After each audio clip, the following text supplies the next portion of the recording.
ನನ್ನ ಚೆಲುವೆ ನಿನ್ನ ನೋಡಲು ಚಿತ್ರದ ಫಸ್ಟ್ ಪೇಪರ್ ಆ್ಯಡ್. ನಾನು ಯಾವತ್ತೂ ಟೆಕ್ನಿಷಿಯನ್ಸ್ಗಳನ್ನ ಬಿಟ್ಕೊಟ್ಟಿಲ್ಲ. ಆ ಟೆಕ್ನಿಷಿಯನ್ಸ್ಗಳನ್ನ ಇಟ್ಕೊಂಡೇನೆ ಒಂದು ಫೋಟೋ ಶೂಟ್ ಮಾಡಿ ಪೇಪರ್ ಆ್ಯಡ್ ಹಾಕಿದ್ವಿ. ಅದು ಶಿವಣ್ಣ ಅವ್ರ ಬರ್ಡೇಗೆ. ಸಾಂಗ್ ರೆಕಾರ್ಡಿಂಗ್ ಅಕ್ಟೋಬರ್ 9ನೇ ತಾರೀಕು ವಿಜಯದಶಮಿ 2008. ಅವತ್ತು ನಮ್ಮ ಗುರುಗಳು ಬಂದಿದ್ದರು ಆಕಾಶ್ ಆಡಿಯೋಗೆ.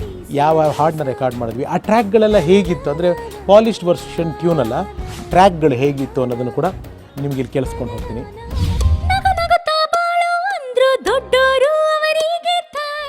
ಪ್ರತಿಯೊಬ್ಬ ನಿರ್ದೇಶಕನ ಕನಸು ಅವನ ಸಿನಿಮಾ ಮುಹೂರ್ತ. ಆ ಮುಹೂರ್ತ ಎಲ್ರಿಗೂ ಆಸೆ ಇರುತ್ತಲ್ವ, ನನಗೂ ಹಾಗೆ ಚಿಕ್ಕದೊಂದು ಕನಸು ತುಂಬ ದೊಡ್ಡ ಮಟ್ಟದಲ್ಲಿ ಈಡೇರುವಂಥ ದಿನ ಬಹಳ ದೊಡ್ಡದಾಗಿತ್ತು. ನನ್ನ ಗುರುಗಳು ಬಂದು ನನ್ನ ಸಿನಿಮಾದ ಫಸ್ಟ್ ಶಾಟ್ಗೆ ಕ್ಲ್ಯಾಪ್ ಮಾಡಿದ್ರು. ಎಷ್ಟು ಜನಕ್ಕಿರುತ್ತೆ ಆ ಯೋಗ? ಅಂದಿನ ದಿನಗಳಲ್ಲಿ ಆತ್ಮೀಯರಾಗಿದ್ದ Shri challenging star Darshan switch on ಮಾಡ್ತಾರೆ ಫಸ್ಟ್ ಶಾಟ್ನ. ಈ ಎಲ್ಲ ವಿಚಾರಗಳನ್ನ ಸಂಚಿಕೆಯಲ್ಲಿ ಹೇಳ್ತಾ ಹೋಗ್ತೀನಿ.